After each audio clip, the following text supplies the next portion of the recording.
Greetings ladies and gents, and welcome to this video for Fork This Life, written by Jinxes 2011. This video contains chapter 43, and as always I hope that you enjoy, and if you do, please consider subscribing. Chapter 43, Questions. Just a reminder for those who weren't able to finish their assessment last week, your score will be calculated based on your average performance thus far. For those of you who had less than stellar marks before the assessment, this will mean that you need to work harder to increase your marks for the rest of the term. The teacher concludes. In about a week, and things head back to normal. Well, mostly. Even though everyone came back unharmed, it's still a fact that you were kidnapped in the first place. Trust in the Academy's ability to protect its students, particularly for those in the class of their families, had taken a hit. Not to mention the lasting effects of it's going to have on those students involved. The Advanced Fire Destruction class is usually one of the more energetic classes. Most of the students in it are engaged and enthusiastic about learning the course content. But since the incident, it had been much more quiet and reserved. How can you be so calm after what happened?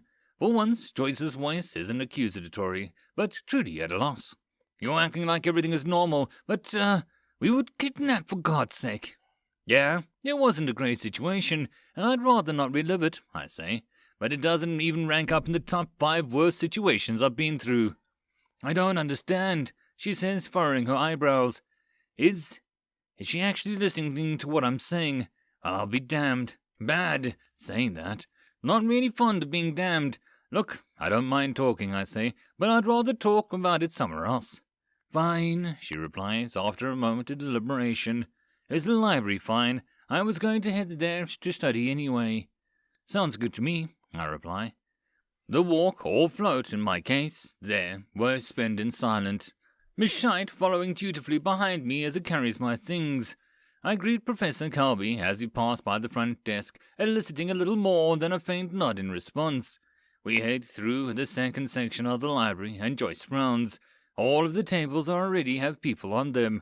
It's part of the reason why I don't usually come at this time of day. Over here, I tell Joyce, leading her to the one of the tables. It's the only one with a single person sitting on it. You shouldn't at least ask if he minds. She asks quietly as I plop myself down on the other side of the table.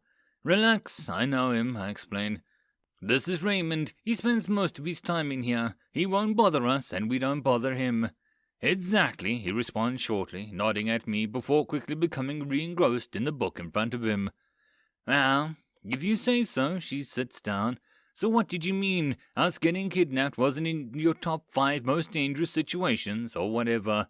We're only students. How could you possibly have experience with things like that? I get where you're coming from. I think most people look at me and assume that's just how it is, I reply. Look, that's Gerald. He can fly and he's good at magic, they say. Nobody ever seems to wonder why. Nobody wonders how I can fly, why I understand, and why I know all the answers. Well, at least most of the answers. People make assumptions, and they don't question them, or at least they don't question them nearly enough. I'm here to understand, Gerald, not for you to talk in circles. Joyce shakes her head. Fair enough, I say. I'll give you an example then. Why was our class kidnapped? For ransom money, of course, Joyce shrugs. A logical answer. We had no relation to them or other value, after all, so money is a likely incentive. Except for the fact that that's the dead wrong, I said straightforwardly. What? Joyce blinks. They didn't recognize Simon, I explained. Why would they recognize Simon? Joyce asked. I explained further. If they were in it for the money, they'd want to know who they were kidnapping. That way, they would know how much money they could expect to get from the families and friends and such. Joyce nods. Yes, but what does that have to do with Simon? He's rich, I state. He's rich? Joyce sputters. How could you possibly know that? Simple. His grandfather, the one that stepped through the portal and saved us that day, is Theodore Glumfiel, creator and owner of an extremely lucrative magical tool business which, amongst other things, is the sole producer of bags of holding. I say simply. What? She squeaks. Keep it down, would you? Raymond complains without looking at us. Yeah, I continue. If they were after money, they would have known about him. Actually, if they were after money, they wouldn't have bothered after our class at all. Simon is much too dangerous of a target. You saw the aftermath of what happened when his grandfather found out. Plus, reinforcements from the academy were just about to arrive. If they were after money, they would have gone after much easier targets. Why did I never think of that? Joyce shakes her head to herself. Because you didn't ask yourself the right questions. Think them through to the logical conclusions, and then question the conclusions as well, I tell her. Maybe I'm wrong. Maybe Simon's grandfather happens to be a different, extremely powerful user of space magic, who also has a plethora of magical tools at his disposal. It would be awfully massive coincidence, considering how few users of space magic are at the level of skill. But it's theoretically possible. But anyway, enough about that. You wanted me to explain myself. Yes? Joyce nods, a little at a loss. Thing is, a few of your questions can be answered by answering another simple question, I say wryly. For instance, how is a fork born? Forks aren't born, they're made by... Joyce stops as she realizes the implication. Precisely. I came into being not knowing where I was or even what I was. To this day, my best guess is that the gods made me this way, and I haven't the faintest idea as to why, I say. Next question. What can a fork do? Nothing. They aren't alive, she replies accurately. That's not far from what I had in the beginning. There is no exaggeration to say that I'm only here today because of a few strokes of luck, I admit. Now, back to your original question. It's not something that you can figure out just by reasoning through, so I'll give you a breakdown there. The related questions you do have asked yourself, however, are, where is he from, and what did he do before coming to the academy? Joyce rolls her eyes. Where are you from, then? Across the sea. Oduya, I state, another world. The people there aren't as open-minded or understanding as the people here. And I say that knowing that most of the people in the academy consider me a remotely controlled tool created by some eccentric artificer. I worked with an adventurer who I befriended, helped him fight, explore, avoid danger, and so on. The guy has a big heart, but it got us into trouble more often than not. Long story short, some demons wanted to invade, and I ended up going through a portal to destroy it from the other side to prevent them from rebuilding it. Who would believe a story like that? Joyce shakes her head in disbelief. I know, right? I say, not particularly caring if she doesn't. But yeah, literally went to hell and back. Still, it was mostly luck. I'm not all that powerful myself, particularly physically. Trying to carry lots of things around myself is difficult and draining, which is why I have Mashite here doing the heavy lifting. Anyway, that's the answer to that question. But the question you really want answered, you haven't asked yet, have you? Joyce frowns. What are you talking about? If only I had arms to struggle with. Why is it that I'm better at magic than you? She opens her mouth to retort, but I cut her off before she says anything. Don't. It's perfectly understandable. You work your hardest to learn and understand something, and then you see someone who knows more about it than you do, but you never see them doing anything at all. Of course, you get annoyed by someone like that. All right, fine, Joyce says. You were always such a smart-ass, and it's annoyed the hell out of me. So what? Yeah, that's pretty fair, I admit. I was a bit childish in my responses to you. That's my bad. I'm not great with people. She stares at me for a moment before sighing. How am I supposed to stay mad with someone who keeps apologizing? You'd be surprised at how well some people manage it, I reply wryly. They sound like fun, she winces, but fine. I was a bit jealous of how good you are at magic. How do you do it?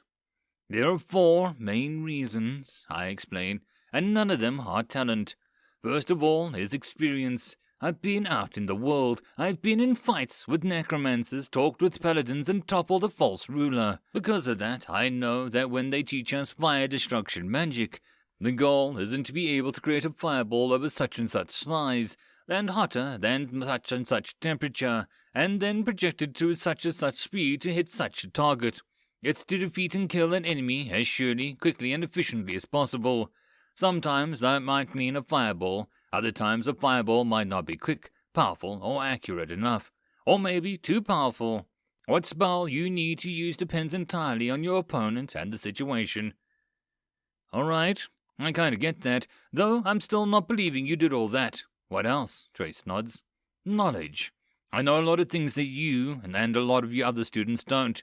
I know why fire burns. I know why the sky is blue. I know what water is made of. I know the speed of light, why blood is red, what happens inside your body when you get sick, and 1,000 other things that I can apply to use in magic to make it stronger and have many different effects, I continued. That doesn't help me, you know. I'm already using almost all my spare time to study. Joyce complains. Hey, you're the one who asked. Kind of, I replied. Third is perspective. You're focused on getting good marks, the best in the class if you can, right?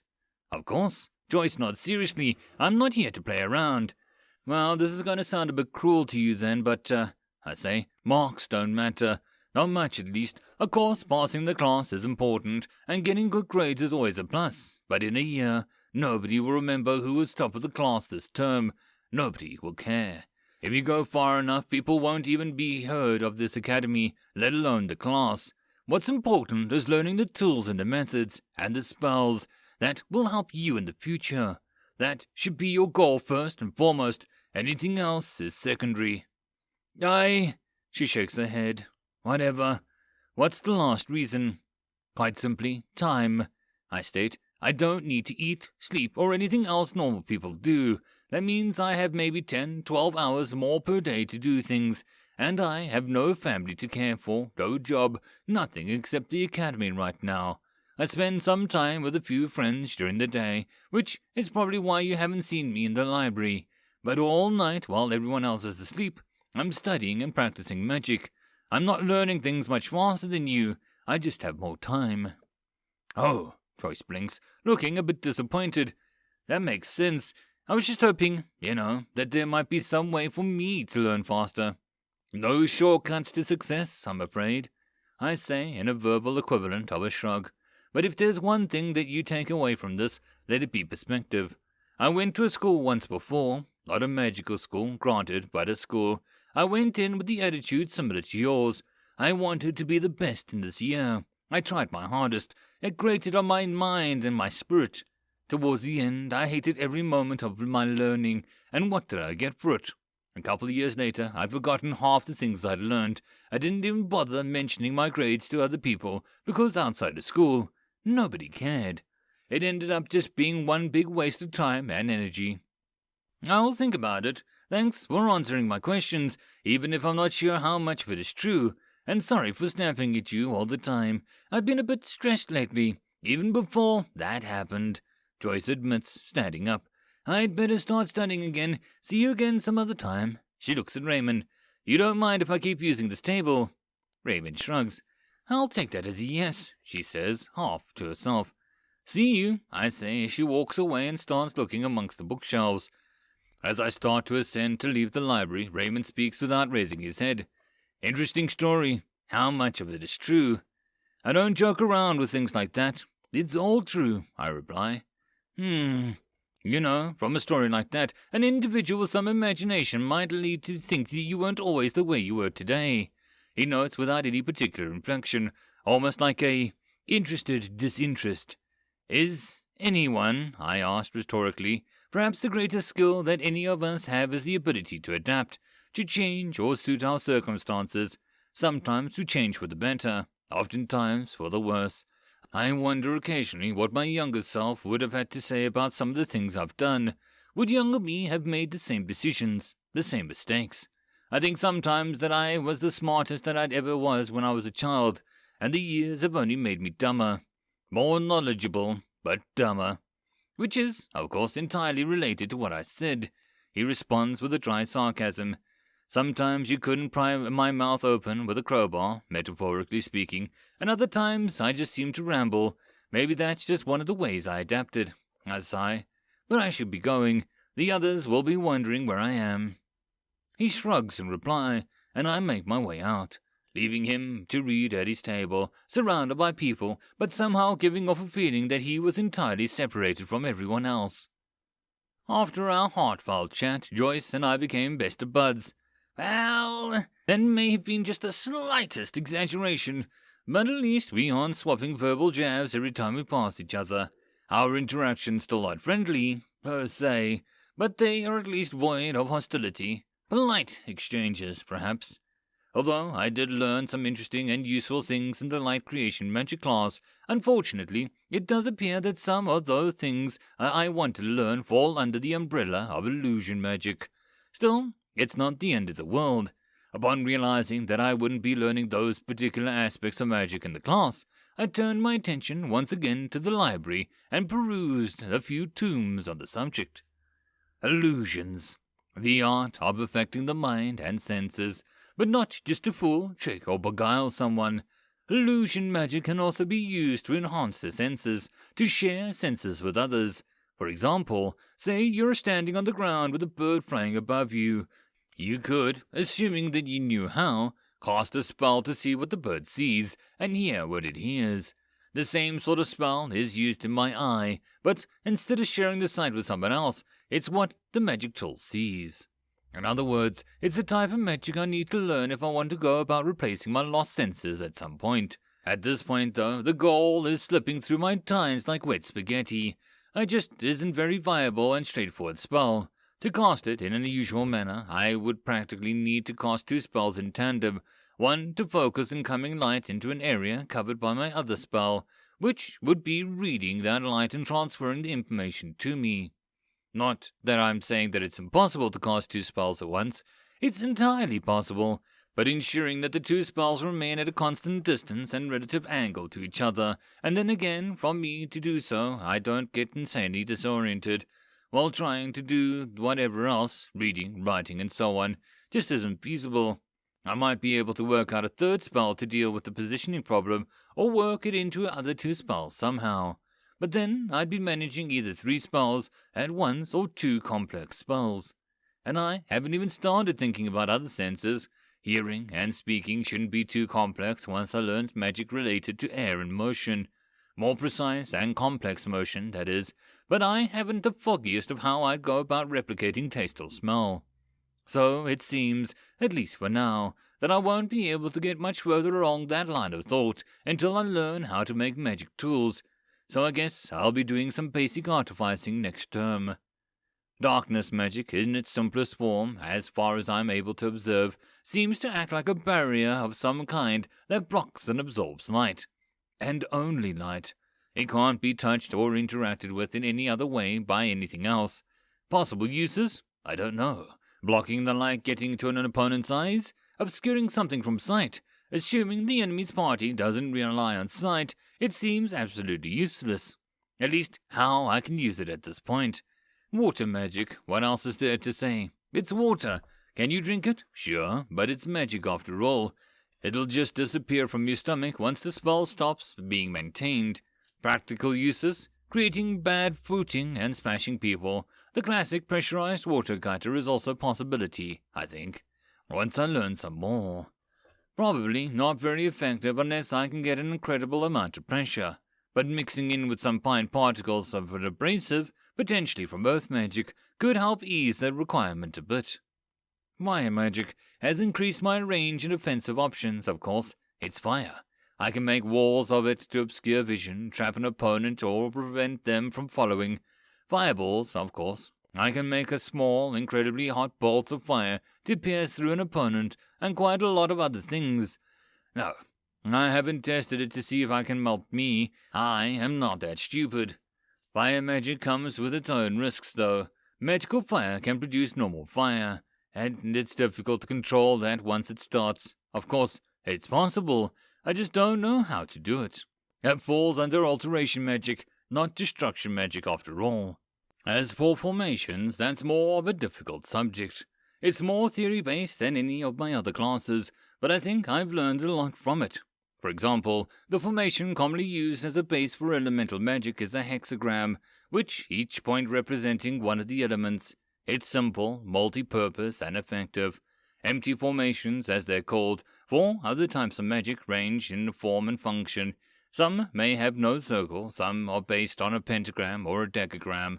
Others are in case of holy magic, may be based on the holy symbol of a god or a goddess, while still others require the formation to be composed of specific materials. Just learning some of them and understanding what types of magic they can, or rather should, be used for will make it much easier for me to understand magic formations drawn by other mages in the future.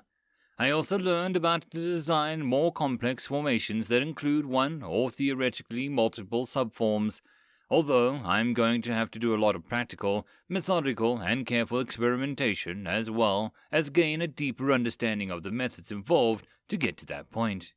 I also gotten the Ignatia language skill up to expert, so I've set that aside for the moment and started to work on understanding the Aquian language, the elemental language of water.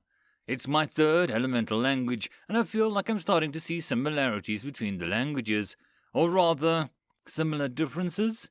It's like each language is a puzzle piece, and its gaps on the other language might fill, and itself might fill a gap on another language.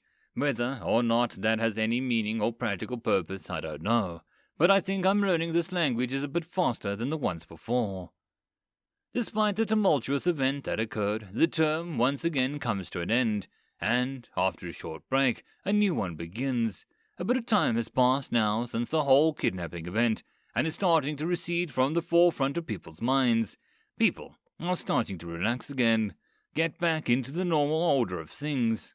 I wish that same could be said for myself, but a part of me wonders, even as I study, even as I develop and formulate new spells, exactly what their intentions were for kidnapping us. A part of me wonders whether we were truly seen the last of them. I, as a student, am of course no privy to whatever investigations or happenings related to the matter may be occurring, but I can't help think that if there was no further threat, then they would have announced as such. A part of me wonders how they knew where we would be. Was it just the same sort of thing they'd done every term? I mean, there are hosts of spells that could be used to detect or locate our group once we were outside the academy. It wouldn't be a stretch to assume that they'd used one, but was our kidnapping that goal, or merely a single part of a larger plan? If the latter, and assuming that the plan has something to do with the academy, then they likely have informants, contacts, and or moles inside the academy. Theoretically, I could observe someone over the extended period of time. It wouldn't be too difficult to ascertain whether they displayed any suspicious behaviors, at least if they did so outside areas that block my vision. But the whole student body, and perhaps the teachers too, not a chance. I don't have nearly the time and brain power, so to speak, for that. I envy how others can perhaps let sleeping dogs lie, forget about it, move on. But if there's a chance of something's going to happen, I want to be ready for it. If there's one thing that I hate, it's surprises. Too many questions, not enough answers. Uncertainty and doubt cloud my mind. I can't work like this. Well, I probably can, to be honest, but I don't want to. Questionable motivations, questionable solutions. There's no good plan, so it's time to see if Joe really has answers, or just more questions. End of chapter.